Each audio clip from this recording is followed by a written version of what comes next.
हरिः ओम श्री गुरुभ्यो नमः. नमस्कार मंडळी. साधको, उपनिषद अध्ययनामध्ये कठोपनिषदाच्या दुसऱ्या अध्यायातल्या पहिल्या वल्लीकडे आपण चाललेलो आहोत. या ठिकाणी यमराज नचिकेताला सांगतायत, अंगुष्ठमात्र हा पुरुषो मध्य आत्मनि तिष्ठती ईशानो भूतभव्यस्य न ततो विजुगुप्सते. 12व्या मंत्रामध्ये त्याने असं सांगितलेलं आहे, अंगुष्ठ मात्र, एक अंगठ्या एवढा पुरुष, परमपुरुष, आत्मा, परमात्मा, आत्मनेमध्ये शरीराच्या हृदयाकाशामध्ये तिष्ठती आहे. भूतभव्यस, तो भूत भविष्य वर्तमान सगळं जाणतो. ईशान, शासन करणारा आहे. ततः न विजुगुप्सते, हे जो जाणतो तो निंदा करत नाही. हेच आत्म्याचं लक्षण आहे आणि हाच परमात्मा आहे. तू जे मला विचारलंस त्याचं हे मी तुला आणखीन एक स्वरूप सांगतो. आता या ते 12व्या मंत्रामध्ये यमराजांना असं सांगायचं आहे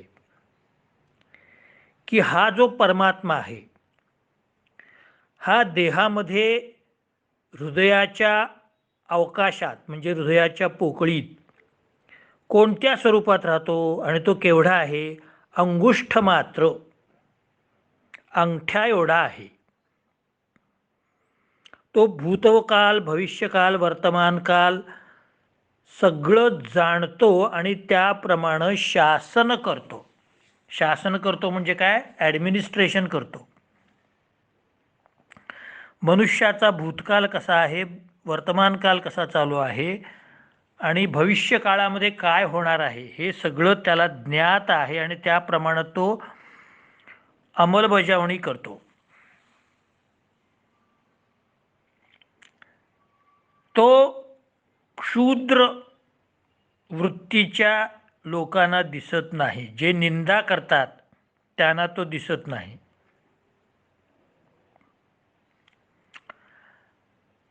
आणि मनुष्याला परमेश्वराने एक वरदान दिलेलं आहे. हे वाक्य फार महत्त्वाचं आहे. या ठिकाणी यमराज जे सांगतात ते की केवळ मनुष्यालाच ते परमात्म्याने वरदान दिलेलं आहे की परमात्म्याची प्राप्ती मनुष्य करून घेऊ शकतो.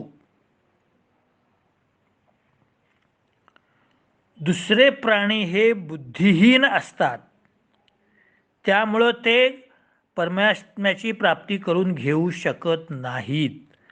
पण केवळ मनुष्यालाच ती बुद्धी आहे की जेणेकरून मनुष्य परमात्म्याची प्राप्ती करून घेऊ शकतो. आता या ठिकाणी तुम्ही असं विचाराल किंवा कोणीही अशी शंका काढेल की मग गजेंद्र मोक्षामध्ये त्याला परमात्म्याची प्राप्ती कशी झाली? पण गजेंद्र हा पूर्वजन्मीचा एक गंधर्व होता आणि त्याला पूर्वजन्मीच्या गंधर्वामध्ये तो शापित असल्यामुळं त्याला हत्तीचा जन्म मिळाला होता. म्हणून ती पूर्वजन्मीची बुद्धी जागृत झाल्यामुळं त्याने विष्णूचा एवढा धावा केला होता. अन्यथा माणसांशिवाय कुणालाही परमेश्वर प्राप्तीचा अधिकारी मानलेलं नाही. माणसाला मात्र मानलेलं आहे. म्हणून आपल्या हृदयामध्ये भगवंत स्थित आहे हे लक्षात ठेवून आपण दुसऱ्याची निंदा करू नये. आता त्याचा काय संबंध? दुसऱ्याची निंदा केली म्हणजे दुसऱ्याच्या हृदयातल्या परमेश्वराची निंदा केल्यासारखं आहे. फक्त देहाची निंदा आपण करतो आहोत असा समज असेल तर तो आपण काढून टाकला पाहिजे. एखाद्यावर आपण जर निगेटिव्ह कॉमेंट्स केले किंवा लूज कॉमेंट्स ज्याला आपण म्हणतो, तो काय, तो बाद आहे, तो असाच आहे, तो अमुकच आहे, की फक्त ते त्याच्या देहापुरतं नसतं, तो त्याच्या अंतरात्म्याची पण निंदा करतो, कारण अंतरात्मा हा इनबिल्ट आणि इन्क्लूड आहे. त्याची निंदा केली म्हणजे ॲटोमॅटिक त्या देहाबरोबर त्या परमात्म्याची निंदा केल्यासारखं आहे. म्हणून कोणाचीही निंदा केली तर ती परमात्म्याची निंदा होते. म्हणून कोणाचीही निंदा करू नये असं सांगण्यात आलेलं आहे.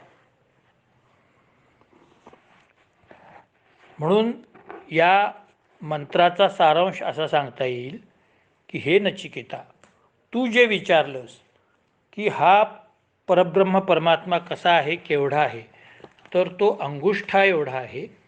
तो हृदयामध्ये स्थित आहे. तो मनुष्याचं भूतकाल, भविष्यकाल, वर्तमानकाल सगळं जाणतो आणि तो परनिंदा जो करतो त्याला त्याची प्राप्ती होत नाही आणि केवळ मनुष्यच परमेश्वराच्या प्राप्तीचा अधिकारी आहे. या बाबतीत तुम्हाला मी परीक्षिताची एक गोष्ट सांगतो, जी ह्याच्यामध्ये नाही आहे पण भागवतामध्ये ती आलेली आहे.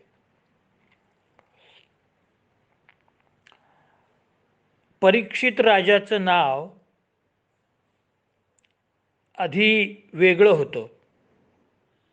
वीतराज असं काहीतरी त्याचं नाव अगोदर होतं. परंतु परीक्षित राजा जेव्हा आईच्या पोटात होता, म्हणजे उत्तरेच्या गर्भामध्ये होता, तेव्हा अश्वत्थाम्याने ब्रह्मास्त्राचा उपयोग करून पांडवांचा शेवटचा वंशज सुद्धा ठार मारायचं ठरवलं होतं आणि त्याने ब्रह्मास्त्र सोडलं होतं.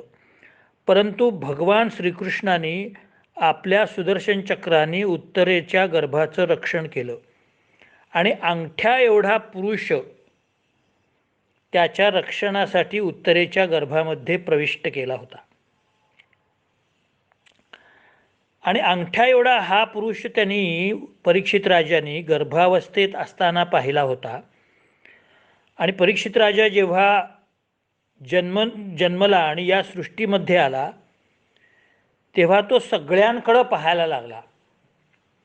परीक्षितती यस्यासा परीक्षितः, सगळ्या लोकांचं परीक्षण करू लागला की जो मला एवढे दिवस अंगठ्या एवढा तेजपुंज पुरुष दिसत होता तो कुठे आहे आता, तो तर आता दिसत नाही, तो कुठे गेला.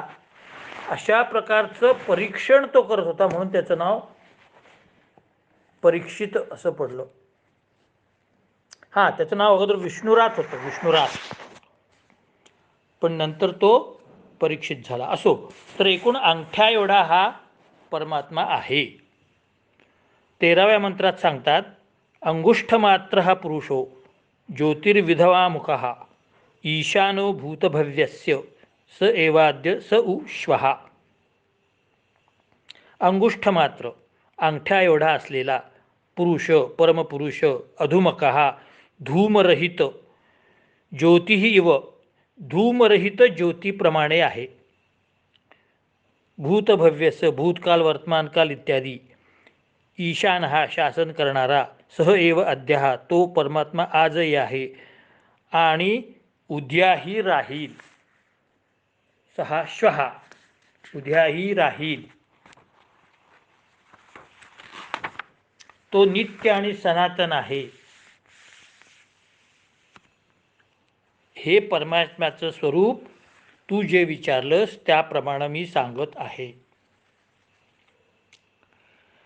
या मंत्रामध्ये यमराज सांगतायत, हे नचिकेता, अरे तुला मी गेल्या मंत्रामध्ये सांगितलं त्याप्रमाणे हृदयाच्या गुहेमध्ये अंगुष्ठ्या एवढा जो पुरुष आहे, जो भूत, भविष्य आणि वर्तमानाचं नियंत्रण करतो, तो शासन करतो, तो ज्योतिर्मय आहे. धूर नसलेली ज्योती आहे ती. बघा, हे किती सूक्ष्म वर्णन या उपनिषदामध्ये केलेलं आहे. तो ज्योतिस्वरूप आहे. म्हणून आपण म्हणतो त्यांची प्राणज्योत मालवली असं मोठ्या लोकांचा देहांत झाल्यानंतर अशा प्रकारचे काही उद्गार किंवा वर्तमानपत्रामध्ये अशा प्रकारचं वक्तव्य येतं की त्यांची प्राणज्योत मालवली. प्राणज्योत मालवली म्हणजे काय?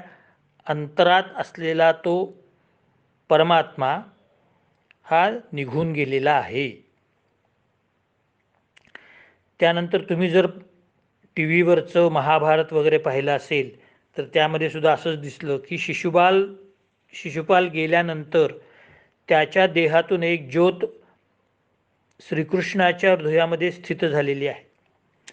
म्हणजे ज्योतिर्मय असा हा परमात्मा आहे. ज्योतिर्मय असला तरी तो उष्ण नाही, दिव्य निर्मल आणि शांत आणि प्रकाश स्वरूप आहे. वास्तविक ज्योत कशी असते? थोडीशी उष्ण पण असते, प्रकाश देणारी असते आणि निर्मळ असते. एक गोष्ट लक्षात ठेवा, संध्याकाळच्या वेळेला तुम्ही जर इलेक्ट्रिकचा लाईट लावलात आणि घरातल्या मुलांना जर शुभंकरोती म्हणायला सांगितलं तर ती म्हणणार नाहीत. तुम्ही देवापुढं शांत तेवत असलेली समई किंवा निरांजन लावा आणि मग मुलांना सांगा की तू आता शुभंकरोती म्हण किंवा रामरक्षा म्हण. रामरक्षा ही सगळ्यांना आलीच पाहिजे, कारण तो इतका दिव्य मंत्र आहे, आपल्याला कल्पना नाही त्याची, पण तो अतिशय दिव्य मंत्र आहे. तो देहाचं रक्षण करणारा आहे, मनाचं रक्षण करणारा आहे, बुद्धी तेज करणारा आहे, वाणी शुद्ध करणारा आहे, बुद्धीला चालना देणारा आहे, प्रगती करणारा आहे. आणि हा मंत्र बुधकौशिक ऋषींना भगवन महादेवानी सांगितलेला आहे. महादेवांनी पुन्हा हा पार्वतीला सुद्धा सांगितलेला आहे. आणि शास्त्रीयदृष्ट्या हे सिद्ध झालेलं आहे की रामरक्षा मंत्र म्हटल्यामुळं शरीरामध्ये जे काही पॉझिटिव्ह हे सकारात्मक बदल होतात ते मनुष्यामध्ये दीर्घकाळ टिकून राहतात. लाँग टर्म फॅसिलिटी आहे. तेव्हा रामरक्षा मुलांना जरूर शिकवा. आणि संध्याकाळच्या वेळेला इलेक्ट्रिकचा दिवा एखाद्या वेळेस नाही लावला तरी चालेल, पण निर्मळ अशी ज्योत, निरांजन, समई काय असेल ते देवघरामध्ये तुम्ही अगोदर तेवत ठेवा. असो, तर हा धूम्ररहित आहे. साधारणपणे ज्योत काय असते? त्यातलं तेल किंवा वात संपले तर ती शांत होते. पण हा जो हृदयामध्ये स्थित असलेला परमेश्वर ज्योतिर्मय आहे तो मात्र शांत होत नाही. जेव्हा मृत्यू होईल तेव्हाच तो शांत होतो. म्हणून नचिकेता, परिवर्तनरहित अविनाशी परमेश्वर हाच ब्रह्म आहे याच्याबद्दलच तू मला विचारलं होतंस. किती निरनिराळ्या प्रकाराने यमराजाने नचिकेताला ही सगळी प्रमाणं दिलेली आहेत. पहा, सगळ्या प्रकारचं वर्णन केलेलं आहे. खरोखरी हे उपनिषद गुह्यातलं गुह्यज्ञान उकलून सांगणार आहे. परमेश्वराचं स्वरूप सांगणार आहे, पुरुषोत्तमाचं स्वरूप सांगणार आहे, अविनाशी परब्रह्माचं स्वरूप सांगणार आहे. किती साध्या शब्दामध्ये सांगितलेलं आहे. हे परब्रह्म पुरुषोत्तम, अंगठ्या एवढं, ज्योतीसारखं, पण ज्याला धूर नाही आणि उष्णता नाही, निर्मल, शांत, प्रकाश स्वरूप, न बदलणारं.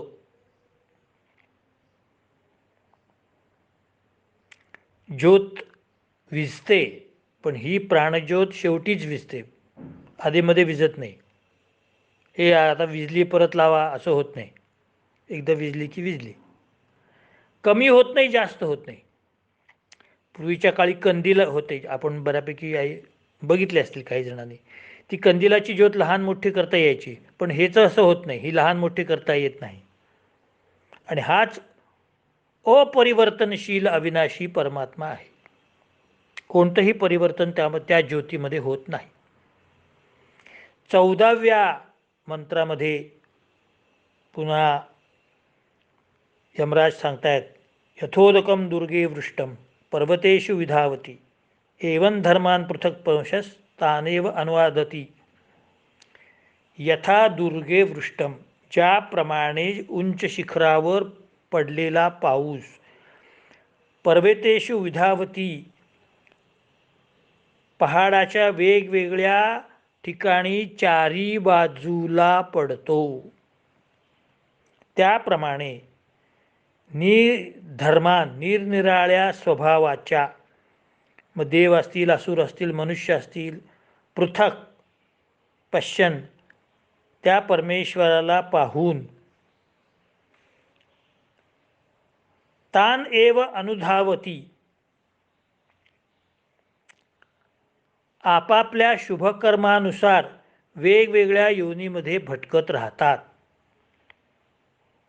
काय उदाहरण दिलं बघा. पर्वतावर जेव्हा पाऊस पडतो त्यावेळेला उतारामुळं तो पर्वताच्या निरनिराळ्या भागामध्ये आपोआप जातो. त्याला तांब्याने ओतायला लागत नाही, इकडं जा थोडं तिकडं जा असं म्हणून. खडकावरून तो वाहतच असतो. आपण बघतो धबधबे आणि हे खडकावरून पाणी सांडलेलं. असं जसं पर्वताचं आहे, पाणी फक्त पावसाचंच आहे, परंतु ते निरनिराळ्या आकार धारण करतं, निरनिराळे वर्ण धारण करतं. पानी तेरा रंग कैसा जिसमें मिलाए वैसा, पानी तेरा आकार कैसा जिसमें रखे वैसा. म्हणून पाण्याला स्वतःचा वर्ण नाही, आकार नाही, गंध नाही. ज्याच्यामध्ये ते मिसळतं त्याप्रमाणे ते गुणग्रहण करतं. मग काही पाणी शेतात जाईल, काही दगडावर जाईल, काही सुगंधी फुलावरती जाईल. हे जसं आहे त्याप्रमाणे एकाच प्रकारचा परमात्मा निरनिराळ्या स्वभावाच्या देव, असुर, मनुष्य जे स्वतःला परमात्म्यापासून वेगळे मानतात, त्याची पूजा करतात,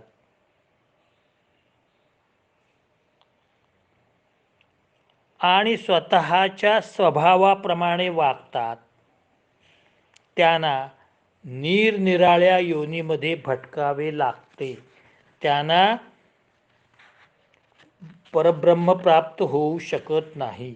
कारण मनुष्य आणि असुर स्वतःचा स्वभाव सोडत नाहीत.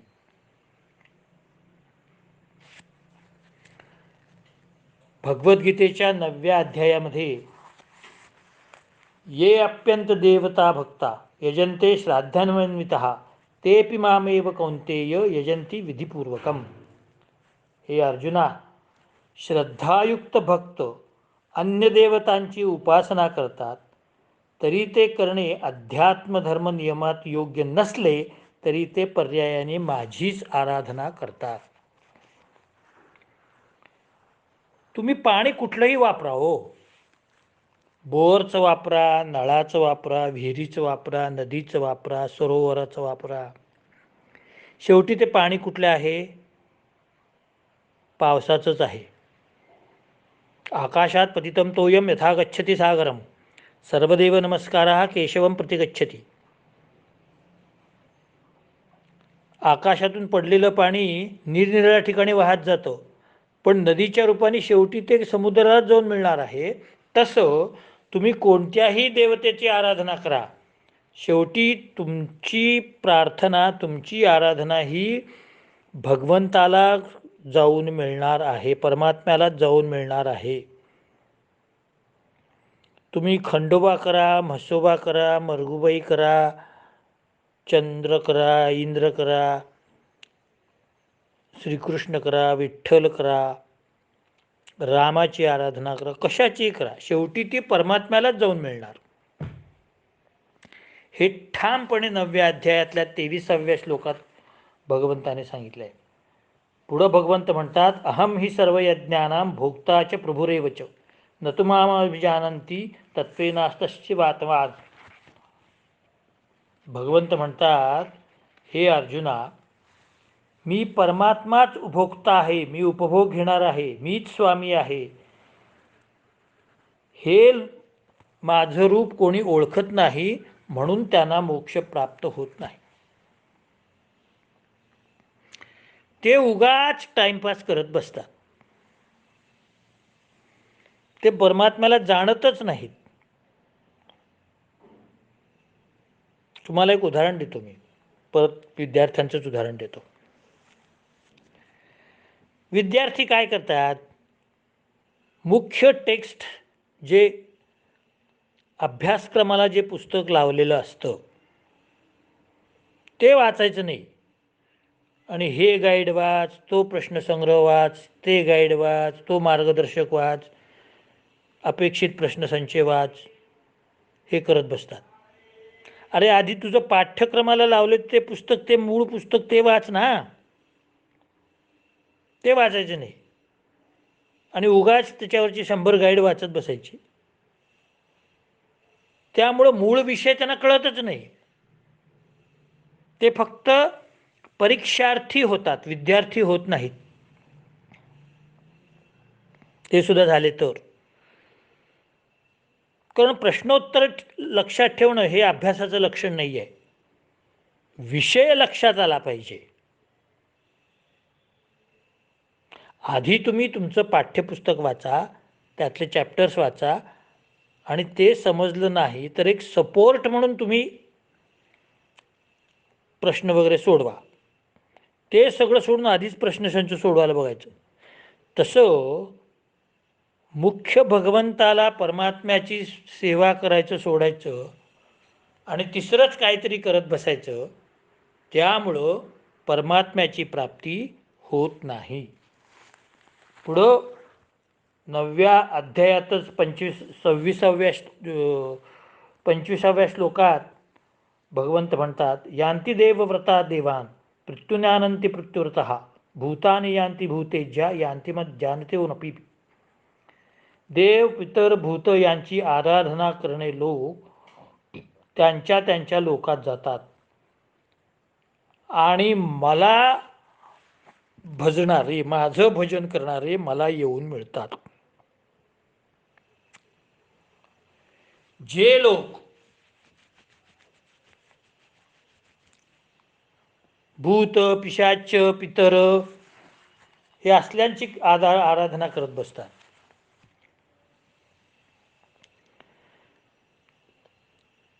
किंवा लहान सहान देवतांची आराधना करतात,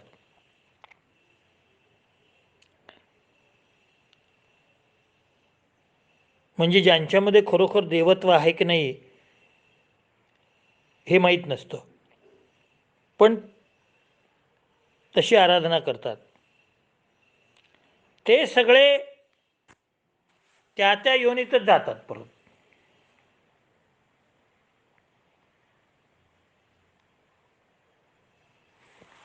पितरांची आराधना करणारे पितर लोकात जातात, भूतांची आराधना करणारे भूत लोकात जातात, पिशाच्यांची आराधना करणारे पिशाच्य लोकात जातात. म्हणजे हे जंगली लोक किंवा काहीतरी जादूटोणा करणारे जे लोक असतात, हे अशा प्रकारच्या विचित्र देवदेवतांची आराधना करणारे असतात. कुठं तरी जंगलात एखादा काहीतरी देव असतो, त्यांच्या मते तो देव असतो, किंवा ती कुठली तरी एक देवता असते, ती नरबळी मागते, असं तसं काय काय आपण गोष्टी वाचतो. असल्या देवता किंवा पितर किंवा भूत यांचीच, पिशाच्य यांचीच आराधना करायची. प्लॅनचेट करायचं, पितरांना बोलवायचं, या, मग तो कप पुढं पुढं सरकतो असं म्हणतात. मी काय बघितलं नाही अजून ते. अशी अंधश्रद्धा ठेवून जे लोक तशाच प्रकारची आराधना करतात, ते त्याच लोकात जातात.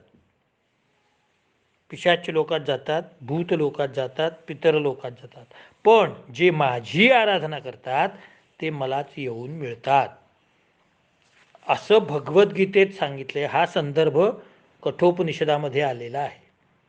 म्हणजे अगोदर उपनिषद आहेत, नंतर भगवद्गीता आहे, परंतु हा उपनिषदातला संदर्भ व्यास महर्षींनी भगवद्गीतेमध्ये घेतलेला आहे.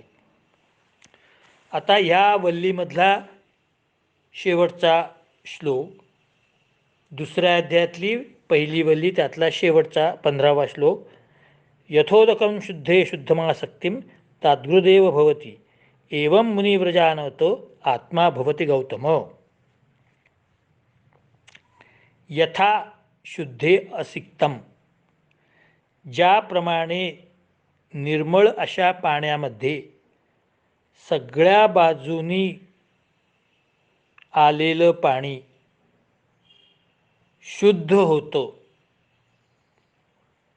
शुद्धम उदकम तादृक, शुद्ध जसं होतं, एवं गौतम विजानतः, या प्रकारे हे गौतम वंशीय नचिकेता. या ठिकाणी गौतम का म्हटलेला आहे? नचिकेत हा गौतम वंशीय होता म्हणून त्याला गौतम म्हटलेलं आहे. मुने हे आत्मा भवती, संसारापासून ज्याला उपरती झालेली आहे अशा महापुरुषांचा आत्मा या ब्रह्माला प्राप्त होतो.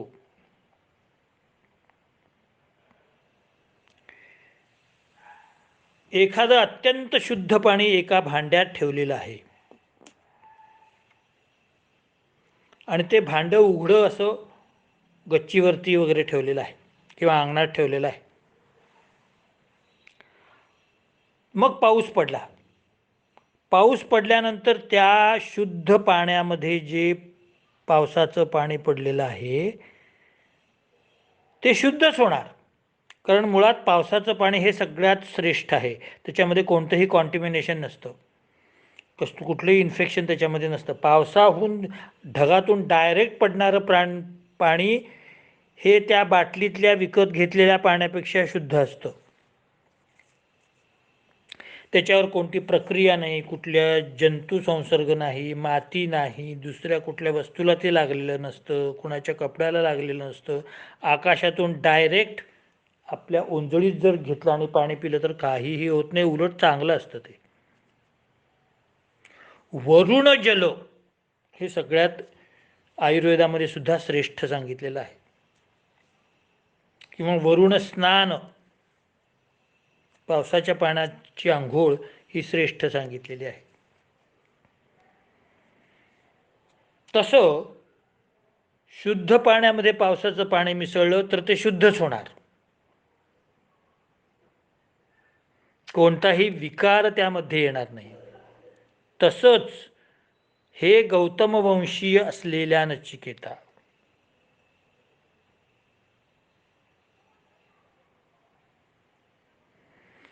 जो संसाराचा त्याग करून ब्रह्मचर्य स्वीकारून उपरती होऊन जो महापुरुष झालेला आहे, म्हणजे ज्याचा आत्मा मुळातच शुद्ध आहे, शुद्धात्मा आहे, त्या शुद्धात्म्याला भगवंतच येऊन भेटणार आहे. जसं पावसाचं पाणी त्या शुद्ध जलाला येऊन मिळतं, तसं भगवंतच त्या शुद्धात्म्याला येऊन मिळणार आहे, असं ठामपणे यमराज सांगतायत.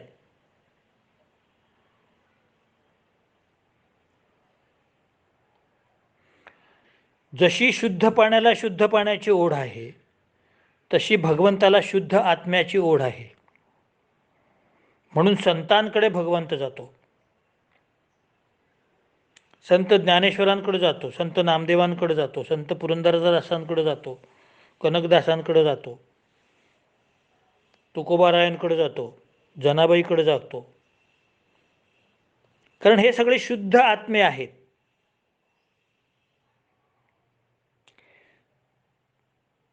आणि भगवंताची प्राप्ती झाल्यावर ते मुळातच शुद्ध असलेले आत्मे भगवंतरूपी शुद्धात्म्यालाच मिळणार जाऊन, इकडं तिकडे मिळणारच नाहीत. किंवा तो भगवंत सुद्धा शुद्ध आत्म्याकडेच जाईल, दुष्ट आत्म्याकडे जाणार नाही, असं यमराज नचिकेतेला सांगताहेत. अशा रीतीने कठोपनिषदातल्या 2ऱ्या अध्यायातली पहिली वल्ली या ठिकाणी समाप्त झालेली आहे. आता कठोपनिषदातल्या 2ऱ्या वल्लीमध्ये आपण उद्या पाहूया.